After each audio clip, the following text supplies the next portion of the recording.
kasih Anda masih bersama kami dalam Sapa Indonesia Pagi. Saudara masih membahas soal bagaimana peta politik dari Pilgub Jakarta yang tampaknya ini kian panas. Apalagi nama yang kemudian mencuat adalah nama besar, nama Anies Baswedan dan juga Ridwan Kamil. Masih membahas ini semua di studio sudah ada Bung Riza Patria dari Partai Gerindra, ada Bung Ray Rangkuti juga melalui Zoom juga sudah ada dari Partai Kebangkitan Bangsa PKB Bung Daniel Johan. Saya melanjutkan pertanyaan saya tadi Bung Riza. Bung Riza, ini ada kabar nih. Sebenarnya Gerindra sama Golkar ini lagi tarik-menarik soal RK.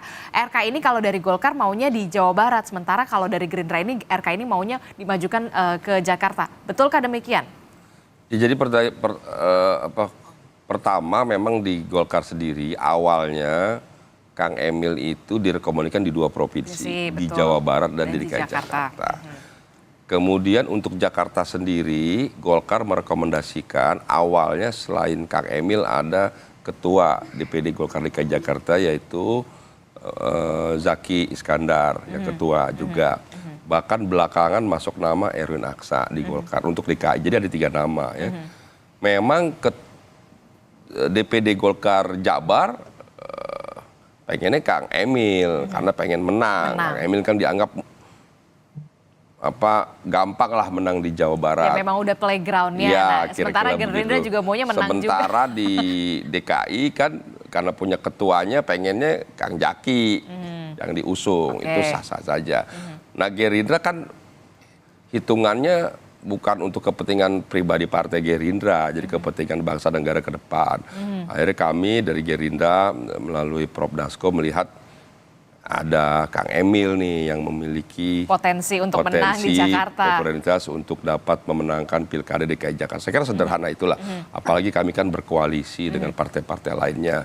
Bukan karena Deddy Mulyadi supaya menang juga di Jawa Barat. Enggak ada hubungannya. Saya kira enggak ada hubungannya seperti itu. Kang Deddy memang punya kader Golkar sebetulnya sebelumnya yang belakangan sudah jadi kader Gerindra, memang kebetulan secara survei ranking 2 setelah Kang Emil, artinya punya potensi memang di Jawa Barat, tapi bukan karena kepentingan Partai Gerindra. Kami mengusulkan Kang Emil, justru kepentingan yang lebih besar.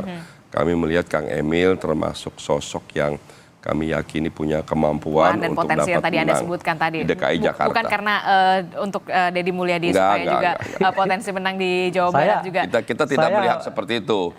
Itu kan kepentingan-kepentingan seperti itu kita selalu mementingkan kepentingan yang lebih besar, itu kepentingan bangsa negara. Oke, Bung Ray, gimana ya Bung Ray? Itu strategi camik dari Gerindra. Ya, artinya kan kalau Kang Emil pindah Jakarta dan di Jakarta juga didukung oleh Gerindra, itu artinya partai kedua setelah Golkar yang mendukung RK begitu ya. Nah itu artinya Gerindra dapat dua-dua, ya kan? Di Jakarta, Jawa Barat, dan itu semuanya besar. Jakarta ya karena mantan begitu ya, ibu kota negara gitu ya, dan daya tawar politiknya cukup kuat. Jawa Barat adalah salah satu daerah dengan pemilih terbesar di Indonesia gitu. Dua-duanya dimenangkan tanda kutip ya oleh Gerindra. Itu strategi camik dari Gerindra. Nah, apakah ini disadari Golkar? Itu pertanyaan berikutnya. Sebab Golkar bisa juga kehilangan dua-duanya gitu loh ya.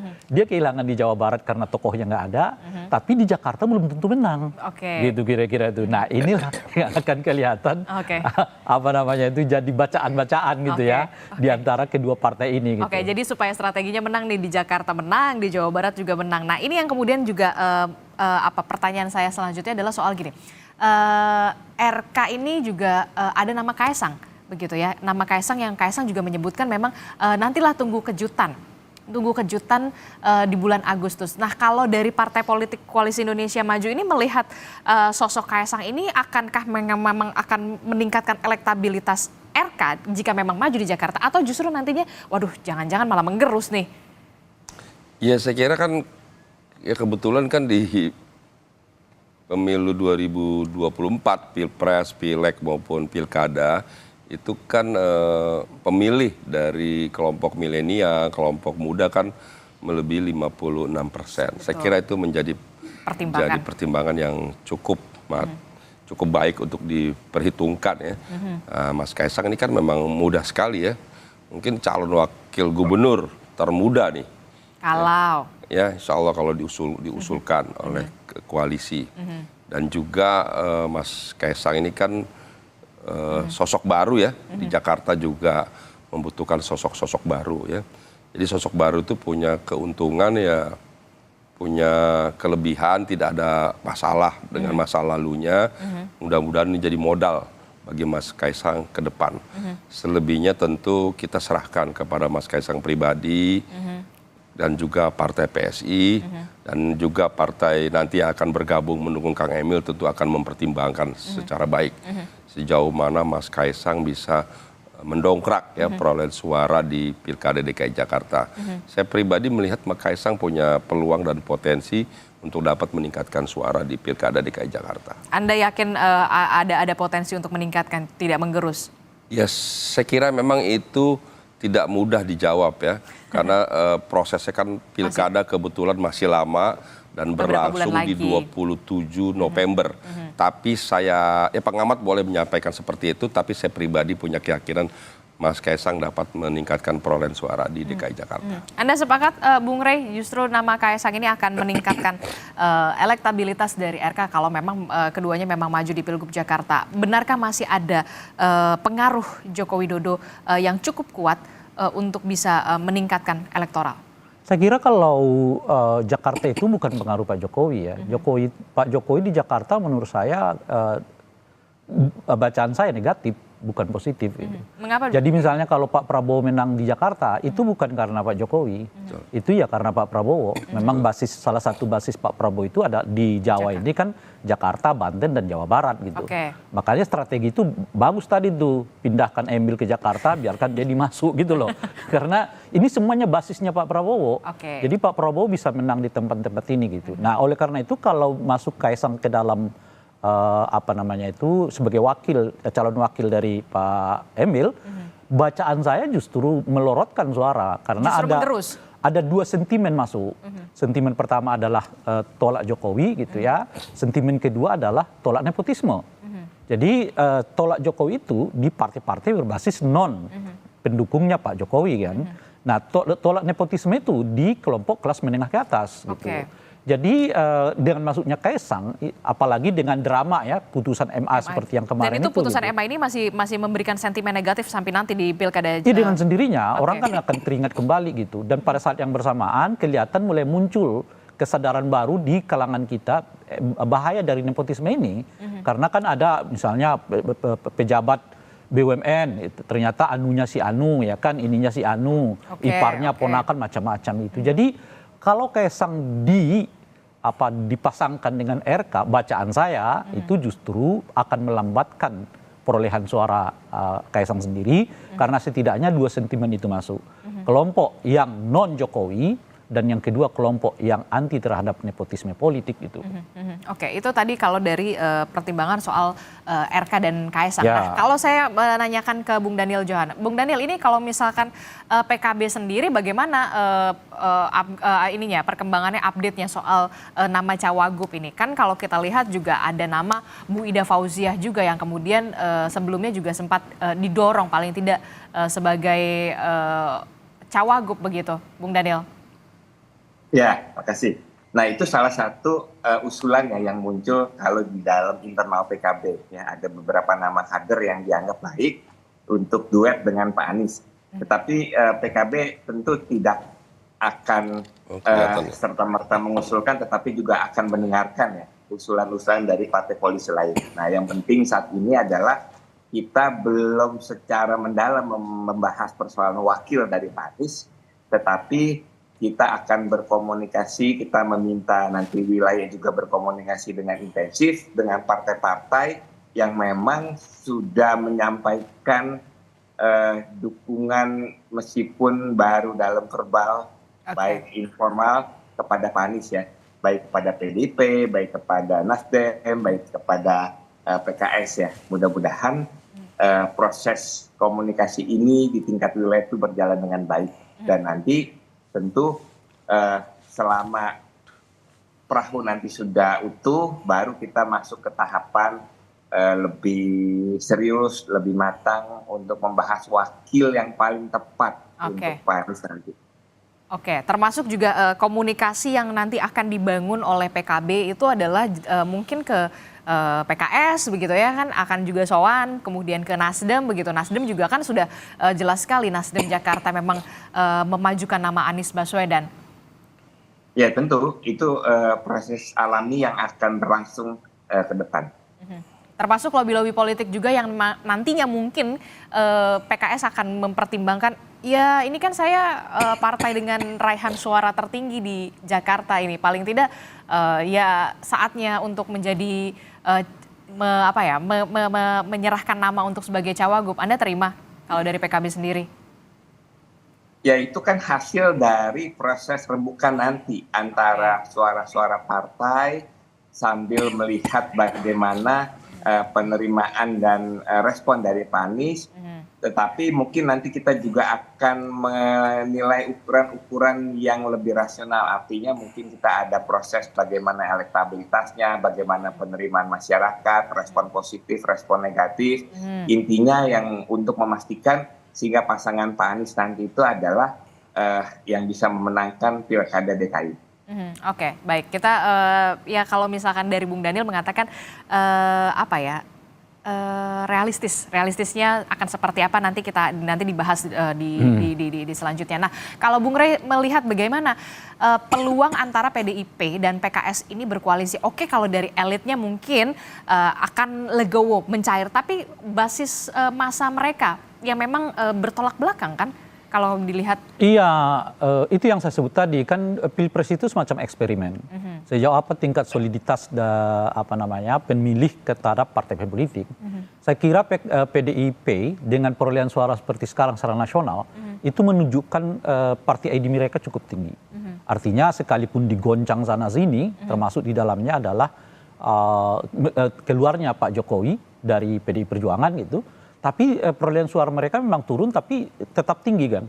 Nah itu yang saya mau katakan soliditas pemilih mereka di Jakarta itu yang sekarang ini. Oleh karena itu kemanapun nanti pilihan PDI Perjuangan, besar dugaan saya ya ini akan tetap ikut mau ke koalisi dia siapapun gitu. Sebab di atas katakanlah misalnya sentimen mereka terhadap PKS ada sentimen yang lebih tinggi sekarang tuh. Yaitu jangan bersama dengan Jokowi gitu. Jadi itu sentimen PKS itu bisa melampaui di sentimen terhadap Pak Jokowi gitu ya. Nah itu satu. Nah PKS pada kenyataannya naik suaranya. Artinya artinya? Mereka juga udah melampaui tingkat. Kalaupun ada faktor Anies di dalamnya, ya itu yang didapatkan oleh PKS itu kenaikan itu gitu. Artinya apa? Itu yang saya sebut tadi. PKS dengan PDIP adalah dua partai yang paling solid pemilihnya di Jakarta. Oleh karena itu kalau mereka berkoalisi, mereka nggak perlu lihat figurnya. Pemilih mereka sendiri, karena pemilih mereka sendiri yang akan mendukung si figur siapapun ketua partainya. Dan menurut saya, karena kalau dilihat dari ujian itu tidak ada kesulitan bagi pemilih di Jakarta, bagi PKS dengan PDI untuk bersatu, karena mereka mempunyai katakanlah misalnya sekarang persoalan yang lebih besar dari sekedar hubungan mereka, yaitu adalah Pak Jokowi gitu. Nah dalam konteks itulah saya melihat kalau mereka maju atau kalau Anies mengabaikan kehadiran PKS dalam koalisinya gitu ya, sangat potensial PKS dengan PDI yang maju sendiri. Oke, nah pertanyaan selanjutnya, mungkinkah kemudian PKS dan PDIP membentuk poros baru di luar dari Anies Baswedan, ataukah memang nanti masuk ke dalam satu perahu dengan mengusung Anies Baswedan, cawagupnya siapa peluangnya? Kalau Kaisang nggak masuk, nggak masuk di Jakarta, potensi mereka bergabung besar. Kalau Kaisang nggak masuk. Kalau Anies mengambil wakil bukan dari PKS. Kenapa mesti Kaisang yang kemudian diperintahkan? Itu yang saya sebut tadi. Dua partai ini dipersatukan oleh kehadiran Jokowi di Jakarta gitu. Nah tapi kalau Kaisang masuk bersama dengan RK, nah itu yang membuat mereka solid. Satu perahu. Karena mereka menemukan apa yang saya sebutkan tadi itu lawan bersama tanda kutip, yaitu kehadiran Kaisang di Jakarta gitu. Nah jadi kalau lagi-lagi mungkinkah duanya? Mungkin.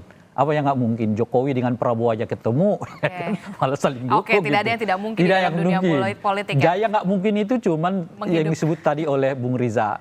Bahwa Bung Riza tidak tunduk pada perintah partai. Itu nggak mungkin kalau di Gerindra. Kalau Pak Jokowi sudah membuktikan yang lain. Dia nggak tunduk pada perintah partai dan keluar dari partai last minute justru ketika kalau kader partai Gerindra selalu patuh dan taat. Nah itu dia, itu dalam konteks ini itu yang nggak mungkin. Sebab di partai yang lain kejadian tuh, ya kan? Udah diusung, dia dukung juga anaknya gitu, ya kan? Dia seterusnya. Yang kemudian menjadi pertanyaan kita semua, kalau misalkan betul Kaesang ini maju di Jakarta, katakanlah seperti itu. Nah, siapa peluangnya yang kemudian bisa sepadan ini? Anies Baswedan dengan siapa nih cawagupnya? Kalau dari PKB kan pilihannya banyak sekali. Kalau PKB kan mungkin menyodorkan nama Ida Fauzia, tapi PKS juga kan punya bergen politik yang punya bandul, punya bandul sendiri banyak begitu sekali. bahkan Dari PKS Mardhani Alisera, peraih suara terbanyak di Jakarta. Ya kan? Dari PDI ada Ibu Risma, ada Azwar Anas, ada Ahok, banyak sekali yang bisa disodorkan. Kalau khususnya PDI menurut saya kita nggak usah bicara soal kader lah, bejibun ya kader mereka gitu ya. Nah jadi sangat oleh karena itu tidak jadi persoalan bagi mereka untuk menyodorkan kader gitu. Nah justru pertanyaan saya adalah kalau misalnya PKB nggak mendapatkan cawagup di Anies itu, mereka masih setia nggak terhadap Anies Baswedan gitu. Sebab ada peristiwa sebelumnya. Mereka mendapatkan cawapres, pindah tuh. Udah ditikung lagi. Iya, berlalu haluan gitu. Tiba-tiba di sono misalnya diminta jangan sampai kalah lobby lagi. Nah itu bukan soal kalah lobby. Iya, itu dia maksud saya. Nah justru yang saya mau tanya itu Bung Daniel, kalau kenyataannya di Jakarta tidak mendapatkan posisi cawagup, kejadian di Pilpres jadi terulang nggak nih gitu loh. Bung Daniel silahkan singkat saja terakhir. Gimana Bung Daniel? Saya belum tahu karena nggak bisa mendahului yang belum kejadian. Tetapi waktu deklarasi wilayah bahkan calon tunggal, berarti posisi calon tunggal adalah suatu keyakinan yang penuh yang disampaikan oleh PKB DKI.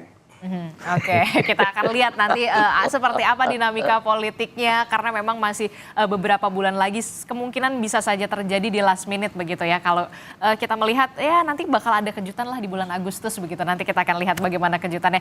Terima kasih Bung Ray Rangkuti, terima kasih Bung Riza Patria, terima kasih juga Bang Daniel Johan telah bergabung bersama kami melalui sambungan Zoom. Sehat selalu Bapak-bapak. Assalamualaikum. Selamat semuanya pagi. Pemirsa, selamat Idul Adha. Selamat Idul Adha juga.